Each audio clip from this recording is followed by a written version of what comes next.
you can think of something evil, someone's already doing it. As an example, the ability to generate an earthquake. It is my understanding that the 2 earthquakes in 2011 were caused by the bringing on of the system of the ice cube neutrino detector. And it is my understanding that when they first brought it online, that they basically had 2 friendly fire misfires, and that's what hit Christchurch, New Zealand. I was there. A lot of folks contemporarily seem to have a lack of respect for people with direct first-hand experience. Everybody always says, if this was going on, somebody would have said something. Well, there are people saying stuff. Cook to work on a cat train that went across the ice, and he said the express purpose for him, I should say, for that team, working for Raytheon, was they were searching for missile site locations. They find out it's really usable, not only to live in, but militarily.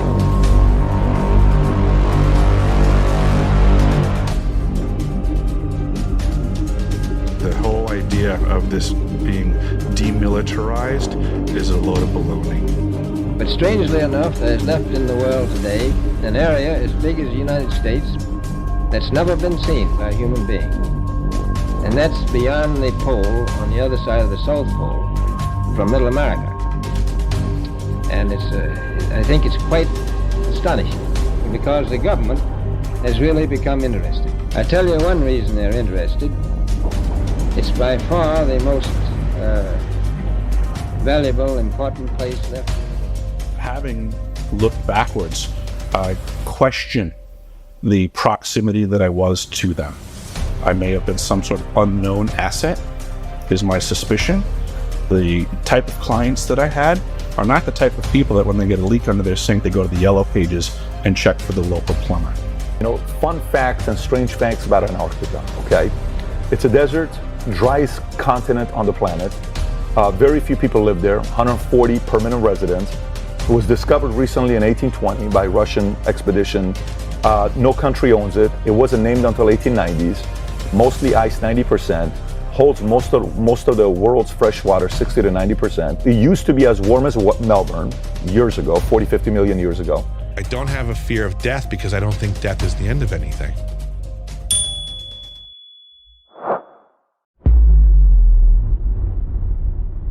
All right, everybody, welcome back to Total Disclosure across all platforms, where we explore the mysteries of the unknown. From sightings to conspiracy theories, we dive deep into the unexplained occurrences in our skies and on the ground. If you're passionate about exploring the unknown and are intrigued by the possibility of extraterrestrial life, then you're probably in the right place. Don't forget to hit that like button, share with your friends, your family, the Grays. We don't discriminate, and click that notification button to stay up to date. If you want to go a little bit further, help the channel, you could support us by paying what you want, and all channel members get the same perks no matter what you pay, from 2 to 20, early access to recordings like the one you're about to see, as well as any other content. We're currently making a film right now, so a lot of behind the scenes content. If you're listening on Apple or Spotify, written reviews really help. They're free. You don't have to do much. You just write a review, what you think of the show, give it a star rating, and hit submit. It's really that easy. Today, we have former Navy and contractor of Raytheon, Eric Heckler, and he is going to tell us his experiences and his story, and how he became a whistleblower about the South Pole.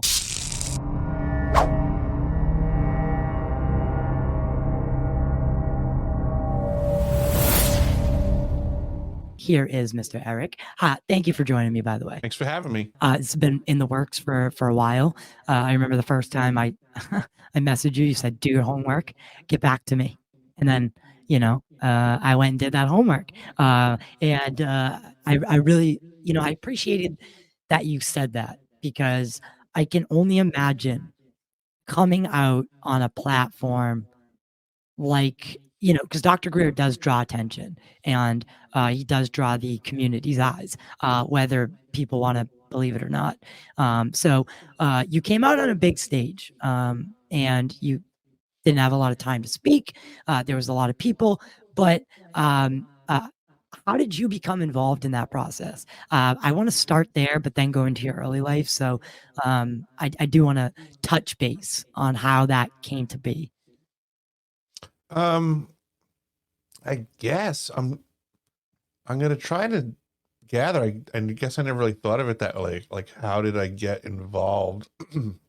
Is the question like with the Greer event in DC? Is that what you're Yeah. asking? Yeah. I think that would have been through John Warner the Fourth as a Okay. common friend. I would say that was probably how I got to know Greer. That would make sense. Okay.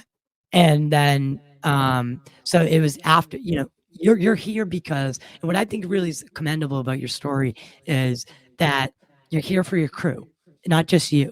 And you're here because they experiencing, or they were experiencing, what I can only call Havana syndrome.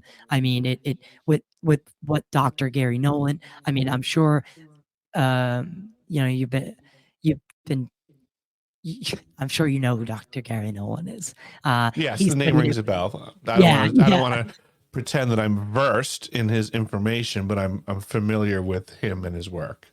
Yeah, so he kind of studied the Havana syndrome on the opposite side. So without having worked around it, he kind of studied what it did to people and the traits that these people had, what they had in common, what they didn't. And he did some great work. And there's clearly something to it. And I think he's lending credibility. I think that's what the community needs to do more of, is line these things up, because what you're talking about, it all makes sense, right? If I was hiding this kind of weapon system, or this kind of communication, or secret technology, I'd hide it exactly where they hid it, right? And I'd be doing tests exactly where they're doing them, and I would employ people just like you. And what I think happened is that people underestimated you because of your position, and you were able to breach some information and put the picture together. It happens all the time. I see it all the time with people underestimating people because of that hierarchy that they think exists, right? I'm a scientist. I'm a big shot. You're this guy. You have no idea what I'm talking about, so it doesn't really matter what I say to you. You're not going to understand it anyway. And that cognitive disassociation that they have towards the real world. Yeah, it is what it is. It's not hard for folks to consider. If you have this big, giant, massive office building full of scientists, well, each of the scientists is allotted a couple of cubicles that they're supposed to have access to. So in general, each one of them is completely compartmentalized and cut off from the others. The people that are not would be the maintenance staff for that same building. Absolutely. It's like, it is that simple, that, the electrician in that building, the plumber in that building, the carpenter in that building would have a much bigger picture of what's really going on in that building.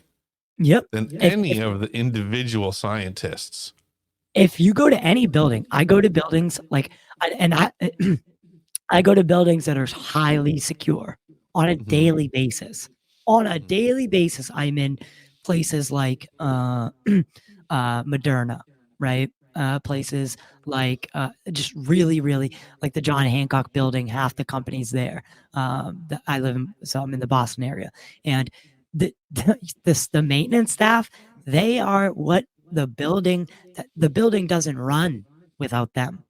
And they are the ones, they know everything. They know the ins and the outs, They know people's comings and goings.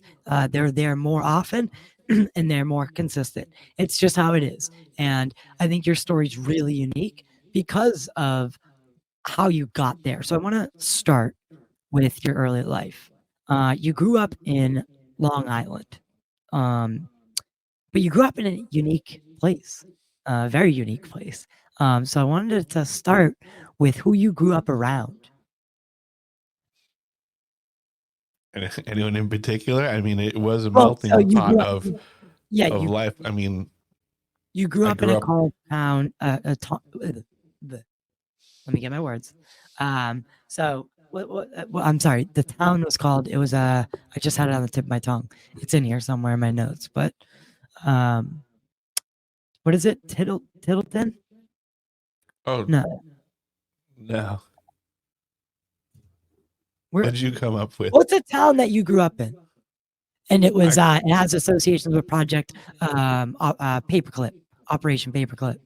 I There's a grew lot up. of I grew up people. in a town called Levittown, which Levittown. I don't know which what the hell was. I was just thinking. I completely lost it. But yes, I it look, was yes, very much involved with the World War II veterans coming home post World War II, and in the greater Long Island area, there was a massive amount of Operation Paperclip activity going on. I mean, you name it, it was rampant. Bethpage, which was where Grumman was at the time, was a stone's throw away. You had right. companies like TRW, AIL, you know, pretty much all of the military industrial contractors had some presence on Long Island and were employing folk that would be involved with all of these programs. So again, it's like, now you expand it outwardly instead of all of the scientists being in proximity to each other by offices and office buildings. Well, they might be in different buildings from each other, but they're certainly in the same communities.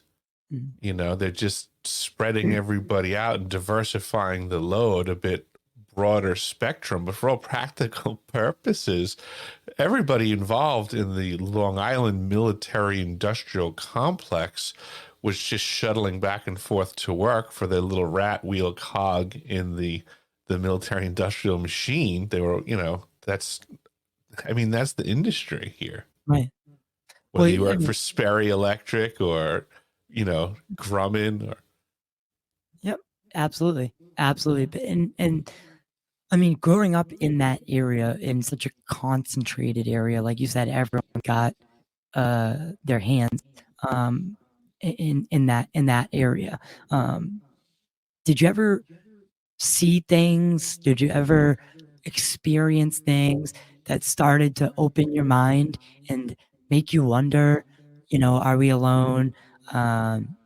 Start asking those big questions, or was this something that happened after South Pole where you started getting intrigued? It was something that was ongoing in my life. The facilities that I was coming across, I was starting to realize that things were not as they appeared. So, Mhm. as an example, on Long Island and the locale, the the country clubs, basically, where the rich people all congregate, are Mhm. former, like Nike nuclear missile sites.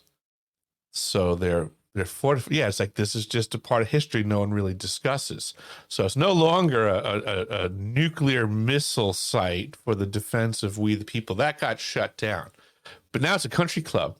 What the So if you're rich, then you happen to be a member of this elite facility that used to be able to take a nuclear missile strike. So I think that there's been different levels of society that have been in the know about certain things for longer than others, and that there's been a two-step going on for quite some time, where first those in the know rile up the riffraff, the general population, and get them to be scared of something now, so they get them to invest in the infrastructure that the now? wealthy will abscond by some other definition. Oh, now it's not a nuclear missile site anymore. Now it's our country club. Right. And the poor people can't be here and know about it. But yet here's this fortified facility that has its own power supply, its own water supply. It's, it's Able to withstand the a end of the nuclear world. blast. Yeah. Yeah. Unbeknownst to everybody in the community that Right. thinks it's Right. just for, 18 holes and fun on sun on the weekend. Yeah, and the fees to be in these clubs are very exorbitant. Almost like you're maintaining a massive below grade city. Yep. And it's always like that too. It's always always these. I mean, look what's happening now. I mean,